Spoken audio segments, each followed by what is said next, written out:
우리 로마서 16장 3절과 4절에서 우리가 지난번에 또 한번 본 말씀입니다만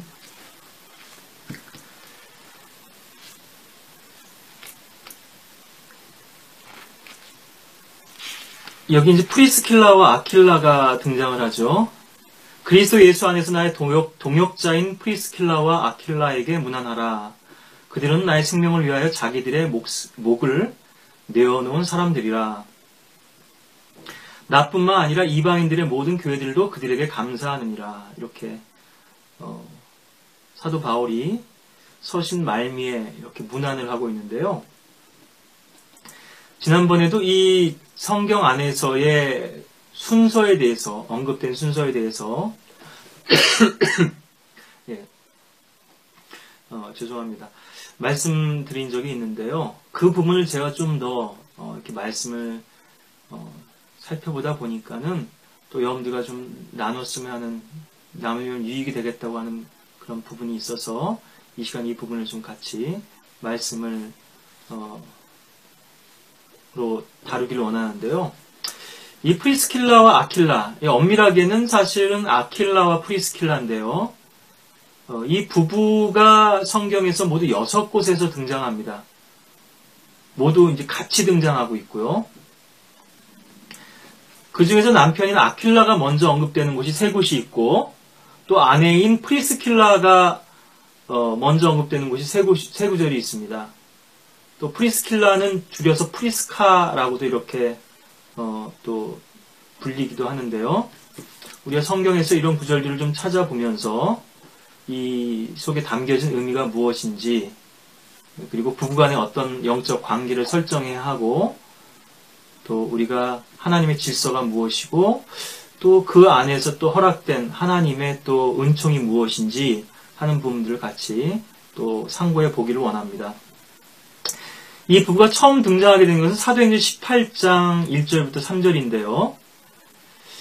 이런 일이 있은 후에 바울은 아테네를 떠나 고린도로 와서 클라우디오가 모든 유대인은 로마를 떠나라고 명령했기 때문에, 이게 삽입된 부분입니다만, 최근에 이탈리아에서 온 폰토 태생 아킬라라고 하는 유대인과 그의 부인 프리스킬라를 알게 되어,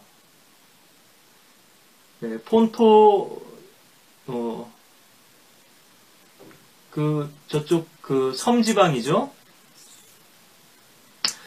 그들에게 찾아가니라. 그가 동일한 업종에 종사하였기 때문에 그들과 함께 머물면서 일하였으니 이는 그들이 생업으로 천막을 만드는 사람들임이더라.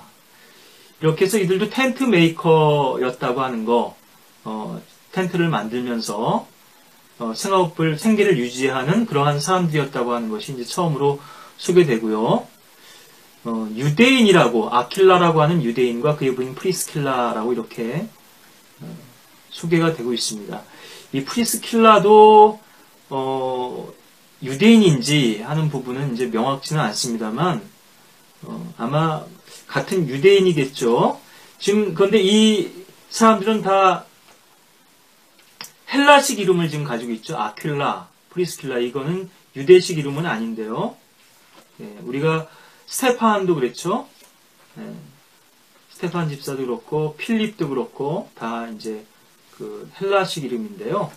당시에는 이제 로마 제국이었고요.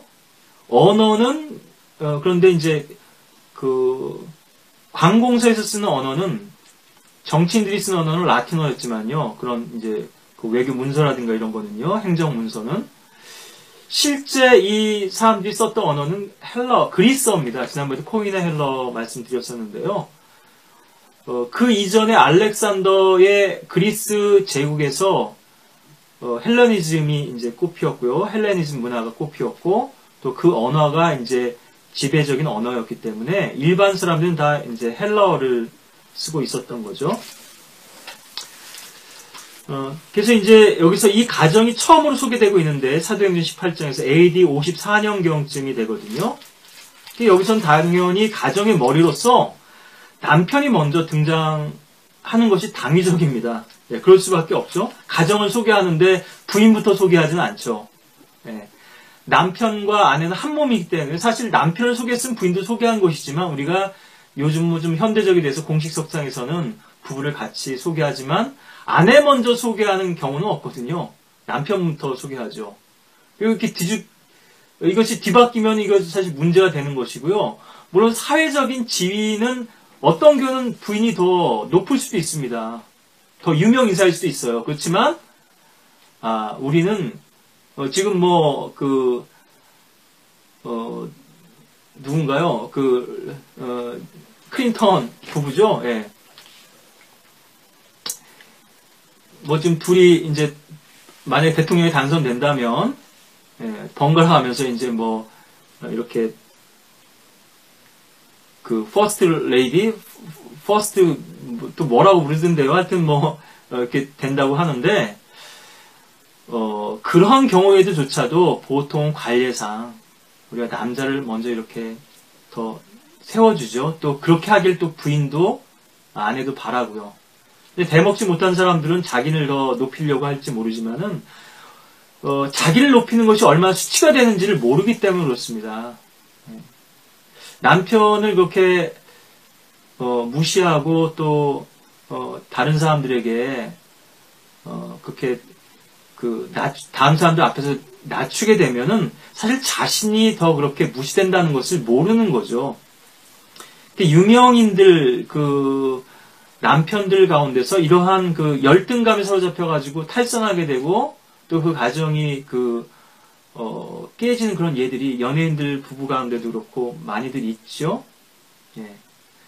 그러니까 아무리 자기가 세상에서 잘 나가고 돈도 많이 벌고 요즘 뭐 걸크러쉬 말씀드렸습니다만 돈은 내가 벌 테니까는 당신은 그냥 집에서 애들이나 보라고 꼭 그러한 경제 그런 구조가 그렇게 됐다 할지라도요. 남편에게 더 힘을 실어줘야지만 가정이 바로 선다는 걸 이제 모르기 때문에 어리석은 여인들이 그렇게 그런 오류에 빠지는 건데요. 아무리 뭐 돈을 많이 벌고 사회에서 인기를 얻고 뭐 지명도가 있다 할지라도요. 가정에서는 한 남편의 아내여야 하는 것이거든요. 네, 뭐 이 주제에 대해서도 또 자세히 말씀드리다 보면 뭐 시간이 뭐 많이 갈 것이기 때문에 그래서 이제 여기 이탈리아에서부터 왔다 그러는 거 보니까 이제 이 아내도 유대인인 것인데요. 그렇게 이해하는 것이 우리가 더 자연스러울 텐데요. 어쨌든 이렇게 가정의 머리에서 남편이 늘 아내보다 먼저 소개되고 있다고 하는 부분을 우리가 성경적인 원칙에서 확인하게 되고, 그런데 왜 그러면은 아내가 먼저 소개되는 경우가 세 경우가 있고 남편이 먼저 소개되는 경우가 세 경우가 있느냐? 먼저 언급되는 것이요. 그 부분은 우리가 좀 더 찾아가면서 보려고 하는 것인데요. 18장, 사도행전 18장 18절에 보면은 비슷한 동시대라고 볼 수 있겠죠. 그 후 바울은 여러 날을 더 머물다가 형제들과 작별하고서 배를 타고 거기서 시리아로 떠나는데 프리스킬라와 아킬라도 동행하더라. 그가 하나님께 서원하였기에 켄클레아에서 자기 머리를 깎더라. 여기서는 프리스킬라가 아내가 먼저 더 언급되고 있거든요. 저는 이제 사역하면서도 그렇고 지금까지 그렇게 길지 않은 인생입니다만 그래도 어려서부터 교회 생활을 해왔기 때문에요. 많은 그런 사람들을 지켜왔습니다. 예. 지금까지 많은 경험들이 있는데 참 아이러니한 것은 잘 이해되지 않는 부분은 왜 이렇게 부부간에 불균형이나 부조화가 일어나는가 하는 것이거든요.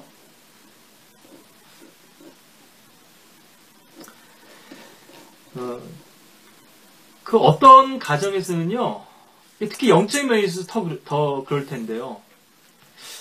어떤 아내는 참 착해요.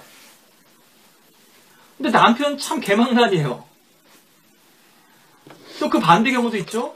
남편은 또 너무나 순한 사람인데, 온순한 사람인데 또 여자는 너무 사악해요. 이런 경우도 그렇죠. 어떻게 두 사람이 이렇게 만나서 결혼하게 됐을까? 저렇게 안 맞는 사람들이. 이런 또 의문도 가지게 되는데요. 뭐 성격상으로는 사실 이렇게 서로 다르기 때문에 사랑하게 되는, 좋아하게 되는 요인이 있죠. 이게 뭐 남성 호르몬과 여성 호르몬의 그런 호르몬으로도 설명하시는 분들이 있던데요. 부부간의 결합이라고 하는 것은 가치관은 공유하는 게 제일 좋겠죠. 동일한 가치관을 가지고 있지만 성격은 좀 조화롭고 좀 달라야, 상반되는 면이 있어야 이게 그 서로 이제 하모니가 좀 잘 아름답게 이루어질 텐데요. 여기서 사역에 동참하게 되는, 이제 시작하게 되는 그런 그 시점인데, 저는 이 부분 이렇게 설명드리고 싶습니다. 또 이렇게 이해를 합니다. 대부분의 경우 자매들이 형제들보다 더 열성적이고 헌신적인 것이 사실입니다. 성경에서도요, 누가복음에 보면 이런 여인들의 그 헌신이나 예수님을 또 도왔던 이런 손길들에 대한 언급이 많이 나오거든요. 이 부분 또 나중에 기회 되면 우리가 또 살펴보면 좋겠고요. 많은 여인들의 이름, 뭐 수산나라든가 뭐 요한나 이런 여인들의 이름이 등장하고, 예수님이 가는 곳마다 따라다니고, 대부분 이런 여인들이 보면은 과부였겠죠. 네, 남편을 먼저 보내고 나서요.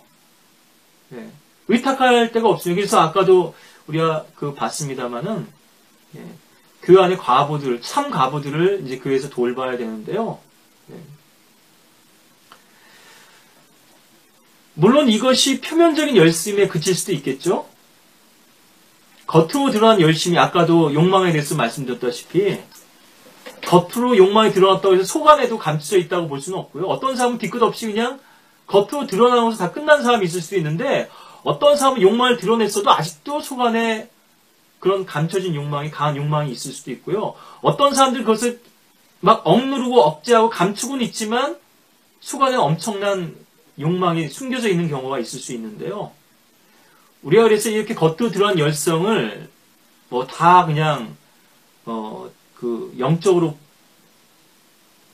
볼 수는 없고요. 정말 저것이 영혼의 뜨거움이냐, 육신적인 열성이냐, 이런 부분도 봐야 되겠습니다만, 표면적으로는 그렇습니다. 일단은 남자들보다 여자들이 더 좀 활발해요. 그래서 우리나라 교회들 특히 보면은 여자들이 점유하는 비율이 많거든요. 그리고 특히나 그런 여자들이 열심을 이용해가지고 직분을 주면서 여자 집사라든가 뭐 권사라든가 교회에서 이제 그렇게 그런 시스템 하에서 운영이 되고 있죠. 여자들의 그런 어떤 그런 뭐 치맛바람 내지는 뭐 입심 이런 것들을 이용해가지고 생활력도 강하죠. 여성분들이 뭐 보험 설계사라든가 뭐 많은 일들의 사회 분야에 참여하고 있는데요. 어떤 사람들은, 부인들은 남편이 너무 이제 안 움직이니까도 그렇겠습니다만 자기가 다 알아보고요, 이런 일 하라고 남편한테 소개해주는 그런 부인도 있어요. 이렇게 억척스러운 뭐 자녀들에 대해서도 그렇겠습니다만은, 제가 이해할 때는 영적으로 많은 부조화들을 우리가 볼 수 있는데요. 특히나 아비가일과 그 나발 같은 경우가 대표적이죠. 성경에서는요. 아마 그런 열심이 더 우리가 긍정적으로 보는 겁니다. 제가 긍정적으로 해석하는 겁니다. 이 프리스트 킬라의 그런 영적인 열심이 더 뛰어났기 때문에, 그래서 남편에게 권하고 또 남편도 거기에 아멘이 됐기 때문에 이들이 바울과의 사역에 동행하게 되지 않았겠는가, 동행할 수 있지 않았겠는가. 그래서 이 부분에서는 이제 자매인 프리스킬라가 먼저 언급되고 있지 않겠는가, 이렇게 우리가 좀 이렇게 이해가 되고요. 다음으로는 18장 26절에서도 이게 이제 언급이 되는데요. 이때는 또다시 아킬라와 프리스킬라라고 이렇게 등장이 됩니다. 그가 회당에서 담대하게 말씀을 전하기 시작할 때, 이 그는 이제 바울이겠죠?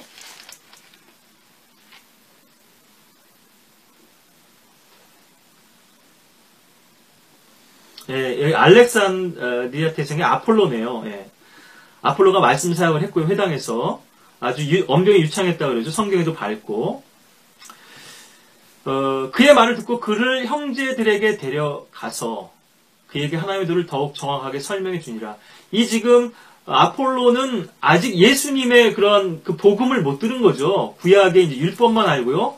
그러니까 유대인들은 이제 디아스포라가 돼서 흩어져서 포로 끌려가서 거기서 회당 중심의 경배를 드렸는데 성전이 없으니까요. 그래서 율법을 가르치고 하는 것들이 이제 뭐 주로 랍비들이 그렇게 했겠습니다만 이렇게 가르치는 교육 기능이 강화가 됐죠. 그래서 오늘날 교회도 사실 이 회당 중심으로 해서 복음이 확산됐기 때문에 오늘날도 이제 말씀, 성경 중심의 이제 교리를 가르치는 것들이 중요합니다만, 우리는 이것보다 더 영적인 어떤 그 순종이나 헌신이라든가 섬김, 이런 생명이 더 중요하다고 하는 것이죠. 그렇게 해서 이제 사역에 있어서 말씀을 증거하고 하나님의 도를 제시하는 데 있어서는 결코 자매가 또 형제보다 앞설 수가 없는 것이죠. 성경을 가르치는 문제에 있어서는 아내가 남편보다 앞서서는 안 되는 것이기 때문에요. 고린도전서 14장에서도 보면은 34절, 35절에서 너희 여자들은 교회 안에서 조용히 하게 하라. 그들이 말하는 것이 허락되지 아니하였으니 율법에서 말한 것과 같이 다만 복종할지니라. 그러나 만일 그들이 무엇을 배우고 싶어하면 집에서 자기 남편들에게 물을지니라. 이는 여자들이 교회 안에서 말하는 것은 수치임이니라.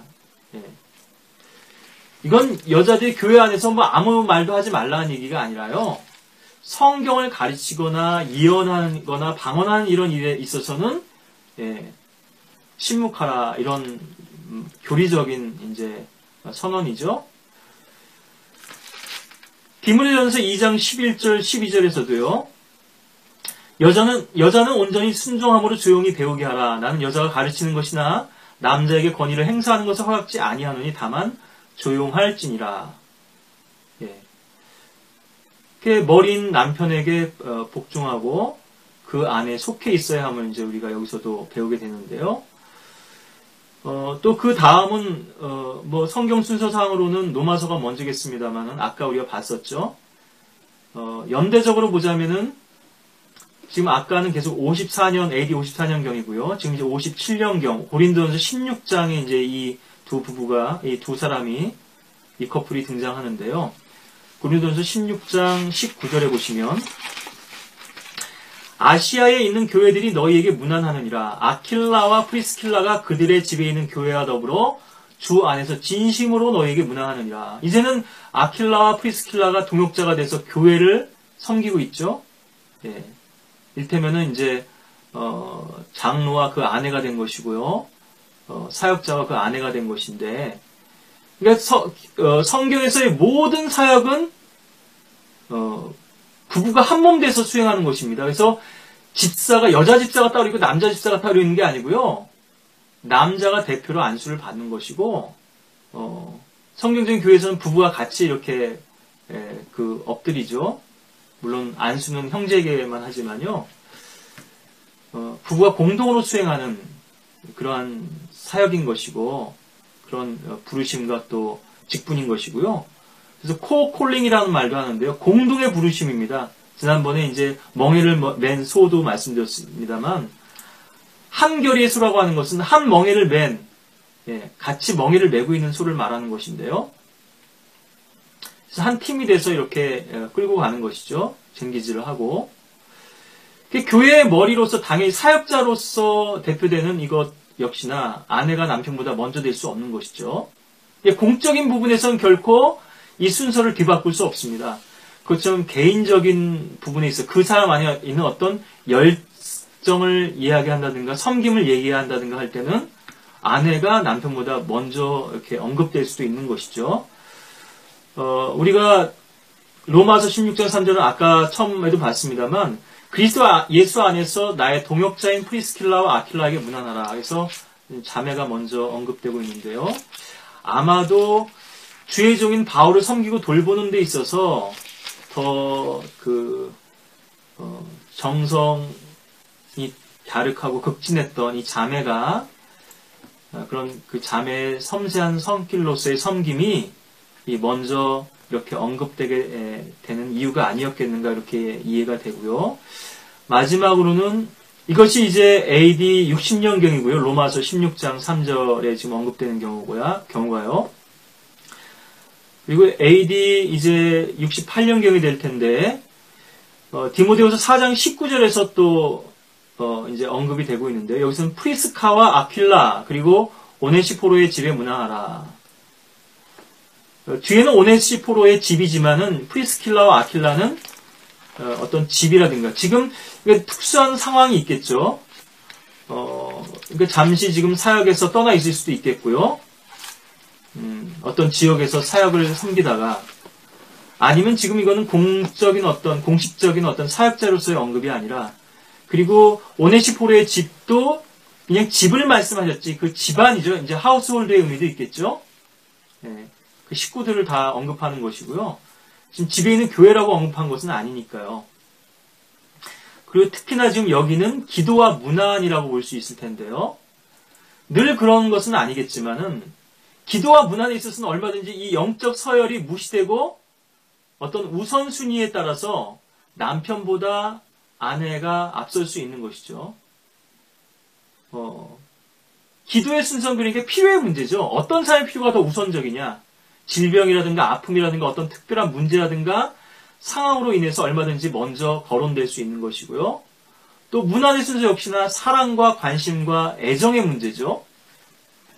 주님을 섬기는 구체적인 모습에 있어서는 분명히 더 사랑스러운 성도가 있을 수 있을 것입니다. 더 먼저 기억나는. 그에 관련됐으니까 좀 이 부분을 말씀드리면 신약에서는 5번만 언급되고 있는데요. 그 중에서 하나는 구약적인 맥락이니까 우리가 나머지 4구절만 바울 서신에서 언급되는 이 표현. 이게 mention인데요. 지난번에도 first mention of principle를 그래서 첫 번째 언급 법칙도 말씀드렸지만은 이 mention이라는 말이 쓰이는 용례가 있습니다. 신약적인 용례에서는요. 기도에서 말한다 할 때 이것을 말하고 있는데요. 나의 기도에 쉬지 않고 항상 너희를 말하며 그래서 로마서 1장 9절 10절에도 말씀하고 있고요. 또 에베소 1장 15절 16절에서도 나의 기도에 너희를 말하노라. 또 데살로니가전서 1장 2절 3절에서도요. 우리의 기도에 너희를 말하며 쉬지 않고 기억함이니. 또 빌레몬서 1장 4절 6절도 나의 기도에 항상 너를 말하며 이렇게 멘션이라는 말이 이렇게 번역이 되어 있는데요.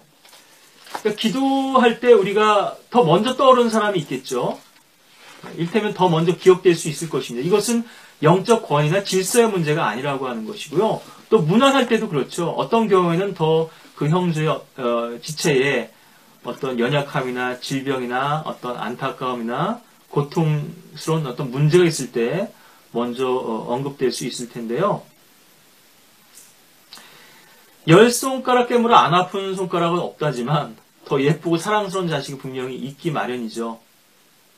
또 부모 입장에서 아무래도 몸이 아프다거나 고통을 겪고 있다거나 실패를 해서 일이 잘 안 풀린다거나 하는 자식의 마음이 더 쓰이기 마련이고요.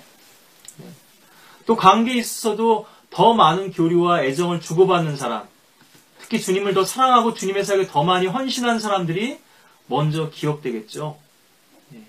이러한 측면에서 우리가 이러한 순서들을 이해하면 좋겠고요.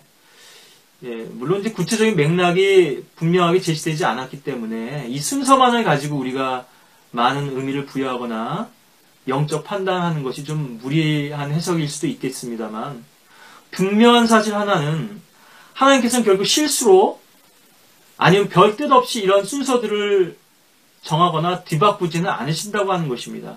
성경의 모든 순서에는 의미가 있고 또 이것은 영적으로 아주 중요한 의미를 지니는 것인데요. 우린 성경에서 첫 태생과 둘째에 타고난 이 출생 서열이 바뀌는 예들을 얼마든지 많이 발견할 수 있죠. 아브라함도 첫째가 아니었고요. 요셉이나 다윗도 첫째가 아니었죠. 모세도 첫째가 아니었고요. 이것을 신약적인 의미에서 영적으로 적용하자면 먼저 된 자가 나중되고 나중된 자가 먼저 되는 이런 영적 반전과 역전 형상들을 우리가 많이 발견하게 되는데 이것은 부부간에 있어서도 또 예외적이긴 하지만 이런 일들이 일어난다고 하는 것입니다. 대사 역대상 26장 10절에 보면요. 그는 첫째로 난 자가 아니었는데도 그의 아버지가 그를 우두머리로 삼았다고 시므리에 대해서 이렇게 그 우두머리로서 무라의 자손 중에 우두머리로서 소개가 되고 있고요. 또 역대하 21장 3절에는요. 그들의 아버지가 그들에게 은과 금과 값진 것들로 된 예물을 유다에 있는 방벽친 성읍들과 함께 주었을 때 왕국은 여호람에게 주었으니 이는 그가 첫째로 난 자임이더라. 여호사밧이 이제 자기 아들 장자에게 첫 왕국을 물려주는 것인데요. 예. 이건 첫 태생이었기 때문이라기보다는 자기가 살아있기 때문에 그렇겠죠. 물론 첫 태생이기 때문에 더 사랑하는 경우가 대부분이겠습니다만, 인간은 편의적으로 첫 태생이라고 하는 이유로 사랑하기도 하고 또 막내라는 이유로 또 더 사랑하기도 합니다. 예. 정말 주님께서 사랑하신 자를 사랑하느냐, 부모가 자식을 사랑할 때도요. 물론 부모의 사랑은 편애가 없어야 되겠지만 어떤 주님의 사역을 맡긴다든가 아니면 유업을 상속을 영적인 면에서 말씀드리는 겁니다. 할 때 누구에게 더 오른손을 얻느냐 하는 부분. 우리 므낫세와 에프라임에게 복 줄 때도 야곱이 손을 어긋맡겨서 크로스에서 이렇게 에프라임에게 왼쪽에 있던 에프라임의 오른손을 얻는 것을 보게 되죠. 예, 역대하 11장 20절부터 22절에도 보시면은 르호보암이 압살롬의 딸 마아카를 그의 모든 아내들과 척들보다 더 사랑하였더라. 르호보암이 마아카의 아들 아비야를 우두머리로 삼아 그를 형제들 가운데서 치리자가 되게 하였으니 이는 그가 그를 왕으로 삼으려고 생각하였음이더라. 이 아비야도 첫 태생이 아니었죠. 그런데 그 아내를 사랑해서도 그렇겠지만 이 아비야를 치리자로 삼았습니다. 예, 르호보암이요. 예, 이처럼 인간들은 편의적으로 사랑을 하지만요. 예, 그 철저히 자기 정에 이끌려서 혈육에 이끌려서 하는 이 사랑들은 실패할 수밖에 없는데요. 여호사밧 왕은 이런 좀 혈육에 이끌리는 연약한 모습들을 우리가 또 보게 되죠. 역대상 5장 1절, 2절이 아주 결정적인 구절인데요. 이스라엘의 맏아들 르우벤의 아들들이라 이렇게 하면서 이것이 가로로 삽입되어 있는데 이 삽입되어 있는 내용이 아주 참 중요합니다. 그가 맏아들이었으나 그의 아버지의 침상을 더럽혔으므로 그의 장자권이 이스라엘의 아들 요셉의 아들들에게 주어졌더라. 그러므로 그 계보가 장자권을 따라 계수될 것이 아니니, 예, 장자권은 루벤이었지만 요셉에게 주어졌다는 것이죠. 그런데 여기서는 또 한 번 더 역전이 벌어집니다. 이는 유다가 그의 형제들보다 뛰어났으며 그에게서 최고 치리자가 나왔으나 장자권은 요셉에게 있었음이더라. 예, 장자권은 공식적으로는 요셉에게로 갔지만 요셉 지파에게요. 므낫세 에프라임에게 두 몫이 주어졌지만 계보는 유다에 의해서 유다 지파 계속 먼저 등장하거든요. 또 유다에서 또 다윗이 낳고 또 메시아께서 태어나시고요. 또 역대기하 29장 34절에도 보면은 이때가 아마 이제 히스키야의 때를 제가 기억하는데요. 그러나 제사장들이 너무 적어 모든 번제물의 가죽을 벗길 수 없으므로 그들의 형제인 레위인들이 그 일을 마칠 때까지 또 다른 제사장들이 자기들의 몸을 깨끗게 할 때까지 그들을 도왔으니 몸을 성결케 함에 있어 레위인들이 제사장들보다 마음이 더 온전하였더라. 예. 이렇게 해서 제사장들보다도 레위인들이 더 그 마음이 온전했고 더 열성을 가지고 섬겼다고 하는 부분이 이제 나오는데요. 예, 우리가 이제 이런 첫 태생에서도 그렇습니다만 좀 정리를 하자면 권위의 문제에 있어서는 아내가 남편보다 앞설 수 없지만 헌신도나 열심에 있어서는 아내가 남편보다 더 앞설 수가 있다고 하는 것이죠. 예. 또 아내가 권위자인 남편보다 앞서려고 할 때는 오히려 더 낮춰질 수밖에 없지만요. 예. 하나님이 능하신 손 안에서 겸손하라고 그러셨죠. 그럼 때가 되어 높여주시겠다고 했는데요. 아내가 남편의 권위 아래에서 순종을 배우고 겸손히 섬길 때 하나님께서 보시기에 남편보다 아내의 영적인 상태가 더 다르다고 생각하실 때는 이 영적 세월이 있어서 얼마든지 역전현상이 일어날 수도 있고 또 그의 헌신과 섬김을 하나님께서 기쁘게 받아주신다고 하는 것이죠. 아까도 잠깐 말씀드렸다시피 참 이해하기 어려운 현상인데요. 부부는 서로 사랑하고 또 서로의 가치를 공유해서 한 몸이 되었는데, 결혼을 했는데 마치 샴쌍둥이처럼 서로 다른 곳을 향하고 서로 대립하고 갈등하고 반목하고 미워하게 되는 이런 역설이 존재한다고 하는 것이죠. 마치 조선시대에 있었던 능지처참형과도 같죠. 사지를 끌어당깁니다. 여기서는 저쪽으로, 저쪽에서는 또 이쪽으로 결국 찢어질 수밖에 없잖아요. 아주 극형이었던 건데요. 서로 갈라지고 찢어져서 하고자 하는 바를 제대로 이룰 수가 없는 것이죠. 그래서 언제 두 사람이 사랑하고 결혼했냐는 듯이 서로 등 돌리고 남남이 되고 또 이혼을 하게 되는데, 특히나 이런 갈등이 영적인 경우에는 더 첨예하죠. 또 이런 현상은 그리스도의 몸 지역교 안에서도 끊임없이 일어나고 있는 그러한 분열과 분파인 것입니다. 네. 만일 너희가 서로 물어뜯고 삼킨다면 서로 멸망하지 않도록 주의하라. 지난번에도 Man Against Himself 말씀드렸죠. 자기 파괴적이고 파멸적인 그런 행동들, 모순적인 행동들을 일삼는다고 하는 건데요. 갈라디아 5장 15절이었고요. 육신은 성령을 거스르 욕심을 부리며 성령은 육신을 거스르나니 이들은 서로 반목하여서 너희가 하고자 하는 것을 하지 못하게 하느니라. 갈라디아서 5장 17절에서도 우리 안에 있는 이런 내적 투쟁과 갈등을, 대립과 반목을 또 말씀하고 계시고요. 야고보서 4장 1절부터 또 3절에서도 너희 중에 싸움과 다툼이 어디로부터 오느냐? 너희 지체들 속에서 싸우고 있는 너희 정욕들로부터 오는 것이 아니냐? 너희가 갈망하여도 얻지 못하고 너희가 살인하고 갖고자 열망하여도 얻을 수 없으며 너희가 다투고 싸워도 얻지 못하니 이는 너희가 구하지 않기 때문이라. 구하여도 받지 못하면 너희 정욕에다 쓰려고 잘못 구하기 때문이라. 부부간에 이런 서로 욕망의 충돌이 있을 때,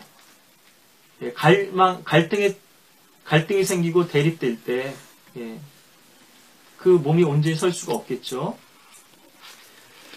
이제 이것을 좀 더 쉽게 표현하자면, 워터 띠오리라 그래서, 지금 펄펄 끓는 뜨거운 물에 찬물을 부으면요, 그 물의 온도는 급격히 떨어져서, 반감되거든요. 지금 라면을 펄펄 끓이고 있습니다. 근데 물이 좀 부족하다고 물을 더 부으면 어떻게 되겠어요? 라면이 결국 불을 수밖에 없죠. 맛이 없게 되겠죠. 이런 것이 가정에서 부부간에 끊임없이 일어나는 그런 갈등이라는 거죠. 특히나 영적인 면에서 이렇게 된다 그러면요. 한쪽은 계속 세상으로 가려고 하고, 한 사람은 계속해서 주님을 섬기려고 하고요. 또 체인 띠오리라고 하는 것이 있는데요. 체인의 가장 연약한 부분이 계속해서 끊어지는 그런 현상들이 있거든요. 한번 끊어진 데가 또 끊어집니다. 그걸 다시 연결해 놔도요. 그게 이제 부부간에 이런 영적인 불균형이, 한 사람은 영적인 너무나 무관심하고 또 소극적이고 냉랭하고요. 한 사람은 주님 열정적으로 섬기고자 하는데 이런 부조화로 인해서 갈등을 겪는 것이죠. 이러할 때 이 문제 해결할 수 있는 가장 근본적인 처방은 주님의 기도로 가져나가는 것이죠. 그리고 많은 경우 그 결혼의 시작이 육신적이었기 때문에 그러한 결과를 맞게 되는 경우가 많습니다. 어떤 경우는 구원받지 못한 배우자로 인해서, 불신자인 배우자로 인해서 겪는 갈등도 있지만요. 결혼할 때조차도 구원받았다는 거 하나만 점수를 주고 결혼해버린 거예요. 정말 동일한 가치를 가지고 주님 섬길 수 있는 사람인지 헌신 있는 사람인지를 안 보고 육신적인 배우자와 결혼을 한 것이죠. 우리가 성경에서 많은 커플들, 그 부부들의 경우를 볼 수 있겠습니다만은 이 시간에는 우리가 수냄 여인의 경우를 한번 좀 보면서 좀 이 부분을 정리했으면 좋겠는데요. 수냄 여인이 이제 열왕기하 4장에 등장을 하는데 우리가 다 보실 수는 없고요. 열왕기하 4장에서 이 수냄 여인이 무슨 일을 할 때 보면 반드시 남편에게 허락을 받습니다. 남편의 동의를 구하고 남편에게 간청을 하는 것을 보게 되죠. 이거는 그림으로 봐서는 우리 남편이신 그리스도께 위해 기도하는 성도의 모습도 되겠습니다만은 열왕기하 4장 9절에 보면은 8절부터 볼까요? 엘리사가 수넴을 지나가던 어느 날 거기에 한 유명한 여인이 있었는데, 그게 뭐 우리말로 유명한 여인이라고 했지만 그레이트 워먼인데요. 우리가 뭐 성경적으로는 위인이라고 칭하는 것들이 그렇게 뭐 합당하진 않겠습니다만, 주님만이 위대하시고 또 주님께서 위대케 하신 사람만 위대하게 될 수 있지만, 위대한 여인이었죠. 그녀가 그에게 음식을 들라고 권유하므로 그가 지나갈 때마다 음식을 먹으러 그곳에 들르더라. 지금은 배교의 시대고요. 엘리사의 때는 선지자들이 대접받지 못한 시대였습니다. 특히나 권력 있는 사람들로부터 박해를 받던 시대였는데, 이런 엘리사를, 이런 주의 종을 섬긴다고 하는 것은 그런 사회적인 많은 불이익을 감내하는 일이었을 거고요. 물질적으로도 손해를 보는 일이었겠죠. 그녀가 자기 남편에게 말하기를, 보소서 이제 항상 우리 옆을 지나다니는 사람은 하나님의 거룩한 사람인 줄을 내가 아나이다. 내가 청하오니 그를 위하여 작은 방 하나를 담 위에 만들어 침상과 책상과 의자와 촛대를 놓고 그가 우리에게 올 때 거기에 들게 하소서 하더라. 지금 여기 이제 답은 안 나왔지만 그것이 이루어진 것을 보면은 남편의 그런 어떤 승낙이 있었으리라고 하는 것을 우리가 짐작할 수 있고요. 그리고 4장 22절에도 보면 이제 아이가 죽은 다음에 엘리사의 어떤 그런 은총 가운데 자식을 낳았죠. 그리고 그 아이가 자란 후에 또 그 아이가 죽게 되는데요. 여기 대목에서도 22절부터 보시면은 21절부터 볼까요? 그러자 그녀가 올라와 그 아이를 하나님의 사람의 침상에 두고 문을 닫고 나와서 22절에 그녀의 남편을 불러 말하길, 내가 청하오니, 여기도 또 청하고 있죠. 그게 영어로는 사실 프레이입니다. 기도라는 말이, 동일한 말이 쓰이고 있어요. 아까도 성도가 그리스도께 드리는 기도의 예표고 그림이라는 말씀도 드렸지만은 그만큼 절대적인 것입니다. 이 권위의 문제에 있어서는요. 내가 청하오니 청년 한 명과 나귀 한 마리를 내게 보내주소서. 내가 하나님의 사람에게 달려갔다가 돌아오리이다 하니, 그 남편이 말하기를, 어째 당신 오늘 그에게 가려고 하는가? 오늘은 세 달도 아니고 안식일도 아니로다 하나 그녀가 말하기를 잘 될 것이니이다 하더라. 때로는 침묵도 동의죠. 암묵적인 동의가 될 수 있겠죠. 그런데 남편의 허락을 구했고 또 권위 아래서 행했다고 하는 것을 우리가 이제 보게 되고요. 이런 예들을 많이 볼 수 있겠습니다만은 사무엘의 어머니 한나 같은 경우도 마찬가지죠. 우리가 이제 율법에서는 이러한 원칙을, 이 권위의 원칙을 민수기 30장에서 발견하게 되는데, 엘카나의 어떤 그런 허락을 받아서 이제 명절에 제사를 드리러 가고 실로에 계신 주님께 이제 경배 드리러 갔다가도 또 이렇게 그런 모든 부분들을 남편의 권위 아래에서 또 한나도 행하는 것들을 볼 수가 있고요. 우리 민수기 30장에서 우리가 이 구절을 다 볼 수 없죠. 여러분들이 한번 이 30장 전체는 한번 쭉 묵상을 해 보시고요. 여기서는 서원에 관한 법을 다루고는 있지만 두 가지 경우가 나옵니다. 3절부터는 아직 어려서 아비집에 있는 여자의 경우를 예로 들고 있고요. 또 10절부터는 남편의 집에 이제 남편의 권위 아래에 있는 아내의 경우를 이제 예로 들고 있는데, 제일 마지막 16절 보시면 이것들은 주께서 모세에게 명령하신 규례들이니 남편과 그의 아내 사이에 아비와 그 딸 사이, 즉 그 딸이 어려서 자기 아비 집에 있을 때에 관한 것이니라. 우리가 지금 법적으로는요, 성년이라 해서 만 20세인가요? 제가 19세인지 20세인지 지금 특별권하고 지금 제가 헷갈리는데, 만 20세가 된 부모 허락 없이도 결혼할 수 있는 이 나이다, 이렇게 얘기를 하는데요. 이건 세상법이고요. 성경적으로는 그렇지 않습니다. 여자들은 반드시 권위 아래 속해야 되고요. 이건 남자도 마찬가지입니다. 그래서 결혼하기 전에는요, 남자든 여자든 부모의 권위 아래 있는 것이고요. 만약에 내가 부모에서 독립했다면 결혼하기 전에도 생활적인 면에서는 독립했지만 자유롭지만 중대한 문제에 있어서는 부모의 권위 아래서 동의와 승낙 아래서 행동해야 되는 것이고요. 예. 내가 이제 컸는데 무슨 소리냐? 내가 이제 내 돈 벌어가지고 내가 사는데 내 월급으로 내 마음대로 하겠다. 그렇지 않다는 거고요. 예. 늘 부모의 권위 아니면 남자의 경우는 이제 남편이 돼서 가정의 머리가 돼서 자기가 권위자가 되는 것이고요. 부모 아래서 권위에 순종하는 걸 배우지 못하는 사람은 온전한 권위자가 될 수 없는 것이고요. 예, 교회에서도 마찬가지입니다만 권위 아래 순복하는 걸 배우지 못한 성도가 결코 권위자로 세워질 수 없습니다.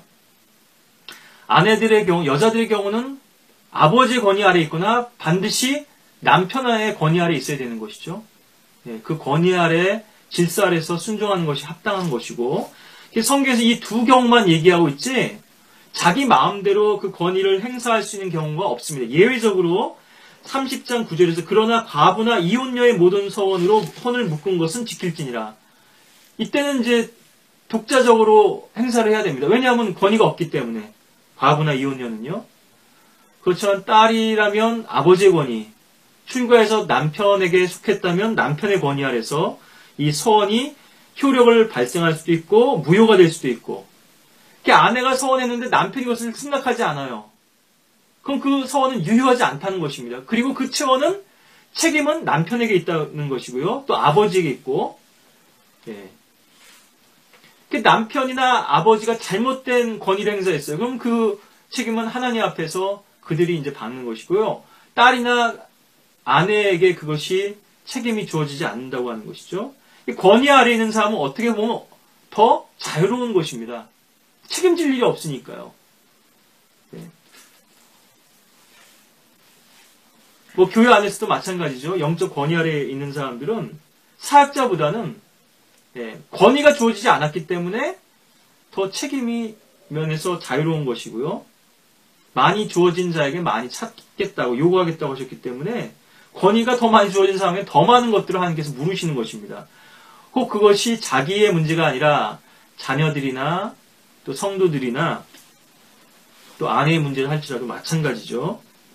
이 신명기 민수기 30장 이 말씀은 지금 뭐 다 볼 수는 없으니까요. 제가 10절부터 있는 이게 남편의 권위 아래 있는 여인의 경우만 보겠습니다. 만일 그녀가 자기 남편의 집에서 서원하거나 맹세로 자기 혼을 숙박으로 묶었는데 그녀의 남편이 그것을 듣고서도 그녀에게 잠잠하고 그녀에게 금하지 않으면 그녀의 모든 서원은 유효하며 잠잠했다 이거죠.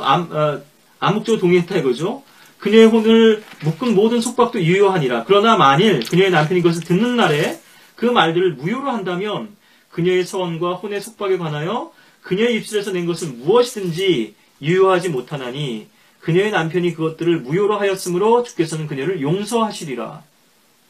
그녀가 서원을 지키지 않았어도 그것은 죄가 되지 않는다는 것이죠. 만약에 그 서원을 지키지 않았으므로 생긴 어떤 불이익이나 불행이나 화가 미쳤어도 그것은 남편의 책임이라는 것이고요. 모든 서원과 혼을 괴롭게 하는 모든 구술력 있는 맹세는 여기 이제 혼을 괴롭게 하는 구술력 있는 맹세 같은 거는 이제 금식 같은 게 대표적으로 되겠죠. 남편이 그것을 설정할 수도 있고 폐기할 수도 있나니 만일 그녀의 남편이 날이 지나도 그녀에게 잠잠하면 시간을 주었죠. 예. 생각할 시간을 줘야 되죠. 주님께 기도하고 결정할 수 있는 시간을 줘야 되죠. 예. 하루입니다. 여기서 이제 하루 정도가 되는 건데요. 예. 그가 자기 아내의 모든 서원과 그녀 위에 있는 모든 속박을 설정하는 것이니 그가 그것을 듣는 날에 그 아내에게 아무 말도 아니하였으므로 그가 그 말들을 확정하는 것이라. 그러나 만일 그가 그 말들을 들은 이후에 그가 어찌하든 그것들을 무효로 하면 그가 그녀의 죄악을 담당할지니라 하더라. 남편에게 그 모든 죄와 책임이 주어진다고 하는 것인데요.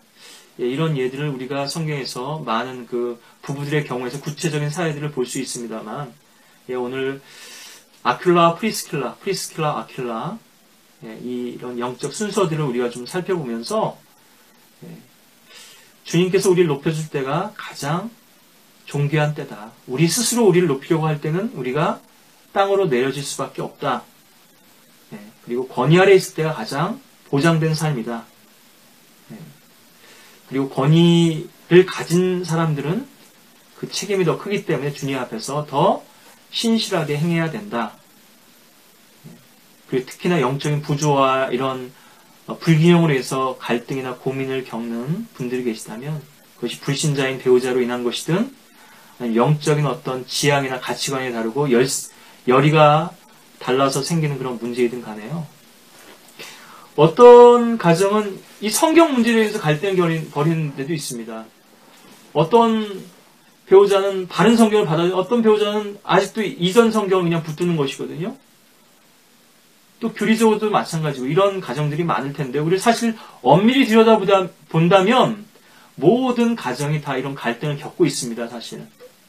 이런 갈등 속에서 그래서 더 발전적으로 가져갈 수 있느냐 아니면 자기 파괴적으로 소모적인 그런 갈등으로 그것이 번지느냐 이런 차이가 있을 뿐이죠.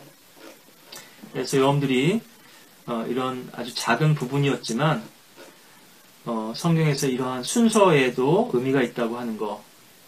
너희는 먼저 하나님 나라 그분의 의를 구하라 그러셨는데요. 먼저 된 자가 나중되고 나중된 자가 먼저 되리라. 우리가 주님께서 행하신 이런 영적 원리와 질서들을 또 우리가 이해하고 또 거기에 그것을 믿음으로 받아들이고 또 따름으로써 또 주님 안에서 또 풍성한 영적인 복들을 누리시게 되길 바라겠고요.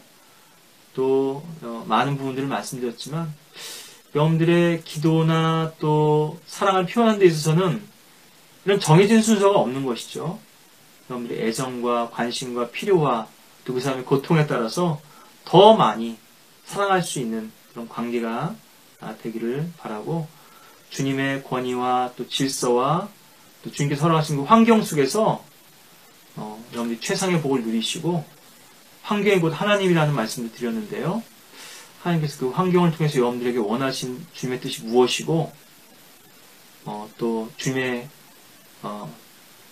또 인내를 배우고 또 믿음을 더 연단하는 그런 계기가 되어서 그런 갈등 속에서도 여러분들이 어떻게 사랑으로 상대방을 이해하고 용납하며 또 섬길 수 있는지 그렇게 해서 온전히 한 몸이 되고 어떻게 온전히 더 주님을 섬길 수 있는 가정이 되고 또 부부가 될 수 있을지 가장 이상적인 모범적인 모델적인 부부라고 할 수 있는 이 성경 신약 성경에서요.